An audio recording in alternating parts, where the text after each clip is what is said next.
This next chapter is called Intermission. Upon reaching home at last, I sent out a few emails to some of the folks who had helped with the effort, filling in the details of what some of them had already heard. Unfortunately, I was a bit naive in my trust of certain individuals, and some sensitive data eventually got leaked on the internet. Especially appalling to me was an image of Cornelia's bank card with her picture, which I emailed to someone I trusted. Without my knowledge or approval, he not only forwarded it on to others, he published it in a subscription newsletter. I found this breach of ethics and display of insensitivity to the victim's family just stunning. Fortunately, it wasn't as bad as it could have been, but it still made me pretty angry. There was a lot of press interest, but Inyo wasn't giving out our identification, so we had some shelter. I've already had my 15 minutes of fame in life, so I was quite enjoying keeping a low profile and avoiding the press. Beyond that, Les and I were asked not to reveal any details of the location, as everything was still out there and unprotected. Given the interest that was building, it was proving a challenge. After a couple days of recovery, I started pondering what we had seen. Did we really find only Cornelia? If so, where were the others? The fact that we found 2 fluid containers with her made me think she was still there. If she had been there on her own, or pushing forward, she would have dropped the empty containers as she moved. Factor in the available shade and the site's view of the saddle, and it suggested to me she was waiting for someone to return, someone who had continued south over the saddle. But once over the saddle, where would they have gone? I knew that there was no military base visible in the valley to the south. There are only 2 possible man-made structures present for many miles. The old AT&T microwave relay tower and the Wingate airfield. A strafing target area consisted of junked aircraft on a scraped dirt, mock airstrip, inside the China Lake NWC military boundaries. It seemed to make sense that if some of the group continued south, they would have likely head for one of these objects. The AT&T tower was especially intriguing, about 11 miles southerly from the site of the remains. Could Egbert possibly have made it that far and dropped the missing sleeping bag in the road? Pretty quickly, there was word of an impending large evidence search to which RMRU would be invited.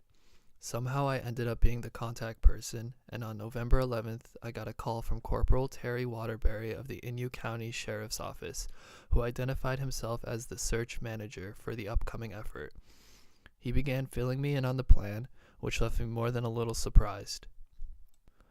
The idea was to assemble upwards of 30 people in Butte Valley in just over a week and a half to do the search. I asked about air support, and he told me that he was at the mercy of the CHP, as they would provide a helicopter if available. If available? I further was informed that the helicopter was primarily for the insertion of cadaver dogs, as the corporal seemed to be entertaining the idea the area was a potential homicide scene. I asked if the dogs were going to be flown out and was told no. They would have to hike out. I think I spent more than a little time trying to make it clear to Corporal Waterbury, who had never been in Anvil Canyon, just what sort of terrain the dogs would be facing. Somewhere along the way, he mentioned that each team might be responsible for carrying in their own water supplies. This was a nuttier plan than what Les and I had just pulled off, and ours was fairly wacky. I'm afraid what I viewed as rising concern on my part due to my knowledge of the area was interpreted by Corporal Waterbury as general obnoxiousness on my part, and he grew more than a little testy. Really, I'm only rude to people I know well. But the final stunning bit came at the very end of our conversation. When Les and I took Connie's day planner back to DVNP HQ at Furnace Creek, we saw a pronounced folded piece of pink paper stuck in it. We thought it could be a note, but didn't want to risk any damage by trying to open it, so we let it be. But I was very interested in what it could be. As Corporal Waterbury seemed very familiar with the items recovered to date, I thought I'd slip it in as a final question. His rather gruff response: "I don't know anything about that, and if there was a note, it would be in German, and we don't have anyone who speaks German." I now knew what sort of organization I was dealing with.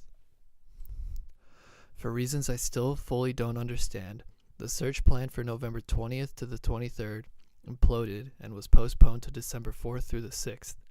I never heard from Corporal Waterbury again, but instead got a call from a Deputy Tim Winkler of the Inyo Sheriff's Office, who seemed to have taken over the planning, or at least was the guy at Inyo Sheriff's assigned to deal with me. In any event, the plans for the search had changed more than a little, and Winkler actually seemed interested in my comments, seeing as I had actually been there. Winkler was struggling with the logistics of such a search, given the remoteness of the area, it being within both a national park and a wilderness area, whose managers seriously frowned on helicopter operations in the absence of immediate human welfare issues, and the difficulty of justifying the expense of helicopters without lives being in immediate jeopardy, i.e., no helicopters for bones. The latter point is not unreasonable for a cash-strapped county such as Inyo, but helicopters were really the only way to reasonably get searchers into the area. I had a couple of telephone conversations with Winkler and knew that he was also interested in the area southerly where the remains had been found, so any searching would likely include some of that area. However, I had concerns, as the China Lake military boundary, only 4 miles or so southerly of the remains, seemed like an impenetrable wall to civilian searchers and was off limits. Add to that, I was not nearly as familiar with that area as I would like. Can you say road trip? On November 21st, since the big search had been postponed, Jerry and I decided to do a day hike to the AT&T relay tower to check out its visibility. I wanted to see if someone heading south from where the remains were found could still see the tower and perhaps be attracted to it. We also wanted to hike to the Epsom Salt Works, which while still in DVNP, would give a good view to the north, across the China Lake property, to the south slopes of the area of the remains. It's a long, remote drive into the relay tower, about 41 miles from leaving the pavement. We found the facility in worse shape than our previous visit in 1996. I noticed from a sign on the fence that the facility is no longer owned by AT&T, but rather American Tower. This time the gate was open and vandals had been taking their toll on the building, and all the antenna feed lines to the horn antennas had been removed. On the plus side, this meant it was safe to go up the actual tower and check the sight lines. I was very surprised to find there weren't any sight lines at all to the north. The tower was situated to provide some sort of east-west linkage, and the mountain range it was on blocked the view completely from the north. In order to catch a glimpse of the tower, someone would have to be far to the west at the Wingate airfield to see it. Further, there were no anti-collision lights on the tower, and didn't appear like there were any in 1996 either. It appeared impossible the tower could have been in any sort of attraction to someone from the north. Leaving the tower, we drove a couple miles back down the road to the trailhead for the Epsom Salt Works and started hiking in from there. The Salt Works was an operation from the 1920s that connected to Trona via a monorail system. As is usual for these sorts of things, it never made much money and shut down only after a few years. It is part of the DVMP and juts into the China Lake property for a couple miles. There are no formal trails to it, but it's easy to cross-country travel as long as you heed the signs and don't cross onto the China Lake property. At this point, we were only 10 miles south of the remains, and the entire southerly expanse from the remains were clearly visible. I took a lot of pictures and we called it a day. As we returned to our vehicle, we hiked past the very spot where in August of 2009, a mother and son were trapped when they got lost in their Ford WD, ending up driving off-road and their vehicle stuck in a collapsed animal burrow. They were found after 5 days, but not before the 6-year-old son succumbed to the heat. It was not lost on me how close this was to where the Germans perished, and how unforgiving an area it is. Eventually, the matter became moot. Around this time, I heard again from the Deputy Winkler. He had been doing a bit of investigation into the sleeping bag found on the AT&T Tower Road and turned up some new information. In speaking with the original investigator on the case, Winkler was able to roughly place a date as to when the bag was found. It appeared the bag was found and retrieved in the month of September 1996. The road it was found on was typically patrolled by rangers at least once a week during that period. Had it been left by one of the Germans, it would have appeared there by the end of July, and thus would have noticed during the August patrols. Given the situation and the lack of visibility to the AT&T towers to anyone from the north, it appeared unlikely the two incidents could be connected and the mysterious sleeping bag could be dismissed as a clue. The next title is chaptered, The Big Search. On the morning of Friday, December 4th, an 8-person team of RMRU members left Hemet for Ballarat to join in a joint search effort for evidence of the Germans. Well, in truth, it wasn't quite that simple, because as we were in the process of departing Hemet, we were called to perform a rescue of an injured hiker between Towers 1 and 2 of the Palm Springs aerial tram. However, courtesy of some fancy helicopter flying by Riverside Sheriff's pilots, and a bit of winch work by Lee Arneson and Chad Marler of RMRU, the subject was quickly extricated and Lee and Chad deposited in one of the tram's parking lots. We loaded them into the van and headed north. We arrived at the command post at Ballarat quote-unquote campground just before dark and set up camp. I put the word campground in quotes because, well, you would just have to see it to understand. Shortly after dark, wonderful food was rolled out and a briefing was held for all the teams. The big search, being planned and run by the Inyo Sheriff's Office, was being done as an OES search. OES means the California Office of Emergency Services, and it is a state-coordinated mutual aid arrangement which allows for the bringing in of additional resources, which in this case meant additional search teams. The mission plan was to begin first thing Saturday morning, December 5th, inserting a variety of teams via a pair of borrowed Homeland Security helicopters at 3 locations, comprising 2 search areas, Alpha and Bravo. Reportedly, the cost of the helicopter operation was being covered by the German embassy, but I haven't verified that. Landing zone, LZ Bravo, was adjacent to the spot the remains were found by Les and I just over 3 weeks earlier. Teams inserted in this area would be doing a detailed search of the upper alluvial fan and also the canyons running north, eventually moving back down to Anvil Canyon and westerly out to the trailhead at Willow Spring. From there, they would be picked up and transported to a secondary command post operating at the Stone Cabin. The other 2 LZs, Alpha 1 and Alpha 2, were about 4 miles further to the south of the Bravo LZ. Teams inserted at these locations were able to search southerly to the boundary of the China Lake facility, then turn back north and search the 3 possible southerly routes down from where the remains were found and continue to the Bravo LZ. All teams would camp for the night there, as additional water was being placed at that location. The teams assigned to the Alpha LZs would then exit via the same route Les and I had used, the shortest route at around 11 miles. Radio communication was facilitated by the helicopter placement of a radio repeater on the top of Needle Peak. Any evidence found was to be flagged with surveyor's tape, photographed, marked with GPS, and left in place for later retrieval by Inyo Sheriff's forensic staff. This mission, challenging in itself, had 2 unusual aspects. First, while we were being inserted by helicopters, we had to walk out on our own, and it was a long walk. Second, our departure point was on the other side of the Panamint mountain range from where we arrived with our vehicle, requiring a 120-mile vehicle shuttle.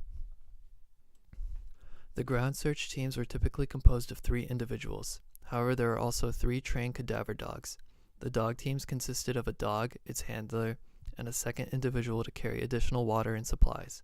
In all, about 27 people and 3 dogs were in the field actively searching, and perhaps another dozen personnel were involved in running the command posts, driving and other support operations. Search teams represented included NUSNR, CLMRG, RMU, San Bernardino Desert Rescue, Calaveras County SAR, and DVNP. This was quite an impressive search given the constraints it had to operate under. It was a cold night in Ballarat, but early next morning we were packed and ready to go. I was assigned to the Easterly Alpha Area LZ as part of a team consisting of myself and 2 of my RMRU teammates, Lee Arneson and Pete Carlson. The first helicopter out carried the radio repeater, and the second helicopter carried Lee and Pete. During the first flights of the day, the helicopters had extra fuel, so their carrying capacity was limited. I went out on the 3rd helicopter flight, along with Les Walker, a dog, and his handler. Les and the dog handler were a dog team assigned to operate out of our LZ. After a wild flight down low through the canyons, note to listeners, if you ever get a chance to fly with U.S. Customs pilots, do it. We were dropped in a spot that was about as close to the middle of nowhere as I've ever been. We were only about 1.5 miles north of the China Lake Military Patrol, so we decided to leave our heavy packs at the LZ and head south with just the basics to do some searching. I was especially happy to be in this location as the topography seemed to funnel 2 of the 3 probable southerly routes into the large wash that lay before us. So Lee, Pete, and I went south, and Les and his dog handler went off in whatever direction the dog felt like. After about an hour, we reached the China Lake NWC border, seeing nothing other than the intriguing old beer can, which we retrieved as a possible clue. Out there on the vast slope, there were no signs to be seen telling us of the China Lake military boundary at our feet, only a line on our GPS displays. We did see an old rock cairn that we suspected was used to mark the boundary of the military base, but there were no fences, no signs, no nothing. Not a sign of human imprint anywhere. Further south, I could see the hills of the Epsom Salt Works Jerry and I had been only a short time earlier. As we looked out over the vast area in front of us, comprising the China Lake property, I was surprised to note that it was not possible to see the Wingate airfield from anywhere along this route. That meant if the Germans had come this way, they would not have seen a single piece of human construction to draw them in a specific direction. They literally could have gone anywhere, and from where we stood, anywhere looked pretty damn large. Seeing nothing, we turned back north and reluctantly started the long uphill climb back to our packs and onto the planned camp at the Bravo LZ. Our task along the way was to search the easterly drainage of the upper alluvial area, what I had labeled S3. Almost the entire upper area drained down through the very large wash we were traveling up. If there were any clues to be found here, it was likely they would have been churned to oblivion. We arrived at the Bravo LZ at 4 p.m., just as it was starting to get rather cold. We knew that there was a major winter storm forecast to hit the area in a few more days, but it seemed like the temperature was dropping well in advance. It was good to see all the others at the camp, as we had been on our own most of the day. It was even better to see the pallet of water and energy drinks. As a point of reference, my teammate, Pete Carlson, an adventurer and climber all his life, has traveled to exotic places all over the world. As we were out there, he remarked to me, "This is the most remote place I've ever been." That pretty much sums it up. Before it got dark, a few of us had a quick look around to see what had changed at the site since Les and I had last been there. It seemed like whoever had been there after us to collect evidence had done a good job, as there was little to be found. I say seemed because as we looked a little closer, we suddenly noted a number of other scattered skeletal pieces on the cliff off to the side. Clearly there was more here. At the team's briefing that evening at the Bravo LZ, it was decided all the team members present at the Bravo LZ would take a couple of hours in the morning to scour the immediate area and hillside before departing the area around 9:30 or 10 p.m. We knew that we had an 11-mile trek out, so we didn't want to linger too long. That night was an amazingly cold night. This being Death Valley, many of us brought summer bags, sleeping bags comfortable down to perhaps 30 degrees. Combined with the shelter of a tent, that should have kept us reasonably comfortable. I say should have because it most certainly didn't. Personally, I spent a cold and wretched night thinking about the new tent I needed to buy. The next morning, Sunday, December 6th, someone with a thermometer reported it was 19 degrees. As we poured water from the cache into our pack's water bladders, it started flash freezing and turned to slush before our eyes. Great way to start the day.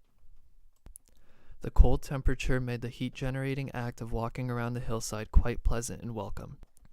Beyond that, it was very useful, as numerous additional remains were found and marked. I was a little chagrined as I had passed through this very area as I hurried down from the saddle to connect back with Les after we found the site. A good example of tunnel vision. Anyway, the hillside was now ablaze in fluorescent red tape streamers. As I looked across the hillside and saw all the orange shirts methodically moving across it, I felt a huge sense of satisfaction for two reasons.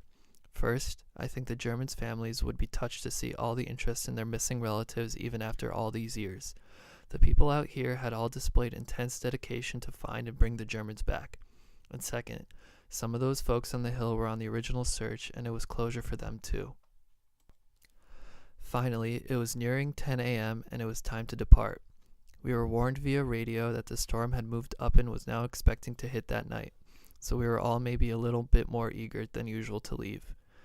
Some of the Bravo teams had already left, heading due north to Anvil Canyon before turning westerly to exit.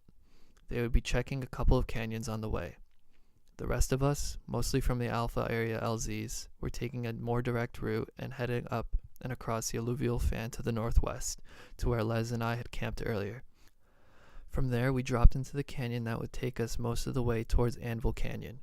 but to save distance, before we reached Anvil Canyon, we veered off to the left and headed cross-country until we dropped into Anvil Canyon at a point almost where the van had been located.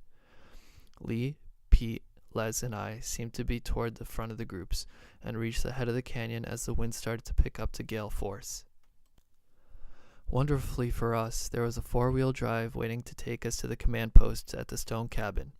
Reaching the cabin, we found food, hot drinks, and Deputy Winkler, probably in that order of importance. The Inyo Sheriff's Office had a fantastic setup going there, which was welcomed immensely by all those coming out of the cold. Following a debriefing, a dumping of GPS logs and camera memories, we were cleared to leave. Well, that's the way it was supposed to have worked. The RMRU team vehicle was a two-wheel drive van that could only make it as far in as Warm Spring, which is where it was left. I caught the first shuttle back down the 12 miles or so to the van, along with a number of packs to prepare for departure. After about an hour and a half, I saw lights coming, and it was the rest of the RMRU team and shuttles. I knew it was time to leave. Not exactly. They informed me that we would have to wait a while longer, as Les was out on a rescue. Huh? Rescue? It turned out one of the Bravo teams, a team of 4, had one of their members suddenly fall ill in the field, possibly the flu, and were moving slowly. They reported it to the command post that they were about a mile from the trailhead and could use some help carrying the gear of the sick individual that last mile out. So Les and Lee of the RMRU volunteered to drive with a ranger down to the trailhead, hike into the team, and help carry out the gear. But by the time they reached the trailhead at Anvil Canyon, it was becoming obvious something was wrong with the team's reported position. An exchange of GPS coordinates revealed the truth. They were about 6 miles down Anvil Canyon from the trailhead and headed in the wrong direction. This was now a potentially serious situation. It was dark, with the storm coming in, and the team had to be extracted ASAP. But with one very sick individual, they wouldn't be able to cover that amount of distance after an already long day. The ranger, who was driving a military-style Humvee, received special permission from DVNP HQ to enter the wilderness in the vehicle, travel down Anvil Canyon, and extract the team. Les had gone along since he was very familiar with those areas of the canyon, as well as having the GPS tracks.